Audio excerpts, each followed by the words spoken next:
que existe o campo da superfície, onde você olha ali plantas diferentes, árvores diferentes, e diz, eu gosto mais dessa do que daquela.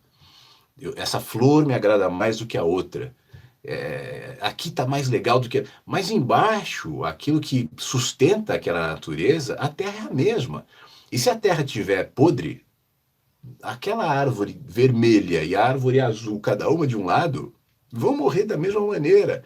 E se a terra estiver saudável, ainda que as árvores sejam diferentes, ainda que sejam frutas diferentes, ainda que eu goste mais de uma e você de outra, e elas estão apontando para lados diferentes, mas elas vão fazer bem, porque a terra é boa. Eu estava me lembrando esses dias, eu trabalhava na Jovem Pan, e isso era em todas as rádios, mas eu me lembro especificamente da Jovem Pan. Eu não sei se isso ainda é assim, mas naquele tempo, o sindicato dos radialistas, ele tinha... os sindicalistas iam nas rádios e colavam um jornalzinho chamado Antena Ligada. Distribuíam no estúdio e tal, era obrigado. A rádio tinha que abrir para o sindicato ir lá e distribuir esse jornalzinho. E naquele tempo, anos 90, né, a gente não tinha internet, nada, e às vezes eu estava no ar de madrugada ou à noite, ou um horário mais tranquilo, e levava um livro, às vezes, para a rádio e tal, e lia bastante aquele jornalzinho Antena Ligada. Eu achava curioso, porque o jornalzinho era sempre assim.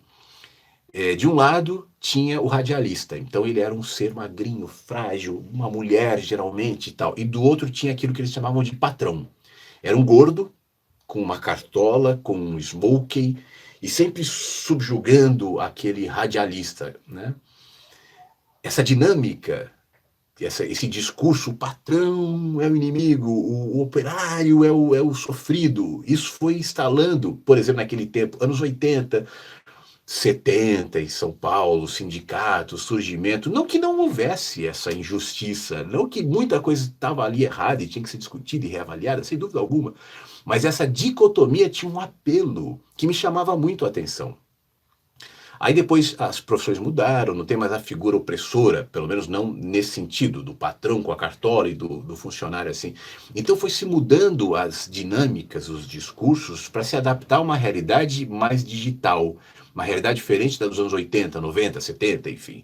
Então foi se criando outros vilões, foi se criando outros opressores e outros oprimidos. Isso está muito claro, né, na nossa sociedade. Agora, mudaram os opressores, mudaram os oprimidos, mas a natureza, a terra, continua a mesma. E é justamente por isso que se plantou outras sementes.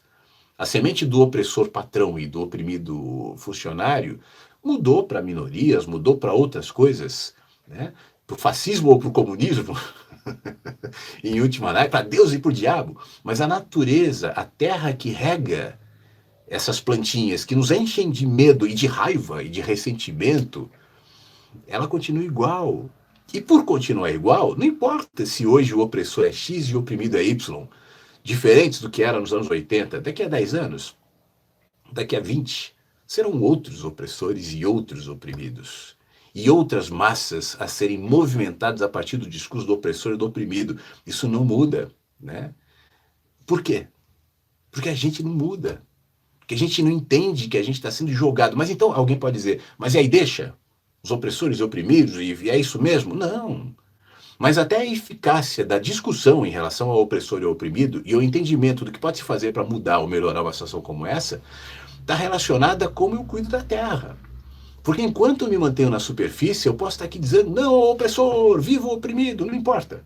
Mas é um discurso ineficaz, ele só alimenta um monstro que se disfarça de justiça, mas que na realidade engole a todos, opressores e oprimidos. Então a questão é entender a natureza das coisas. E pouquíssimas pessoas estão hoje abertas a essa necessidade.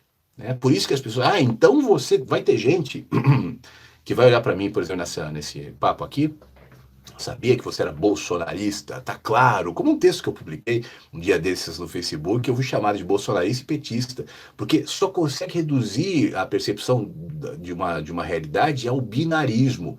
Eu sabia que você é ateu. Eu sabia que você é religioso.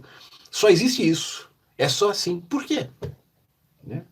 Por que a gente chegou num nível de superficialidade tão absurdo? só cabe o binarismo, que só cabe o maniqueísmo, a dicotomia, o bem ou o mal. Quem é que perde com isso, além da sociedade? Eu perco com isso, você, nós. Nossas conversas, nossa convivência, nosso diálogo, nosso entendimento em relação à vida, nossas propostas em relação à vida, elas diminuem na mesma medida em que o nosso olhar diminui, nosso entendimento, nossa razão, tudo isso reduzido a uma condição mínima, micro e dicotômica, porque a gente não quer saber, a gente não quer enxergar.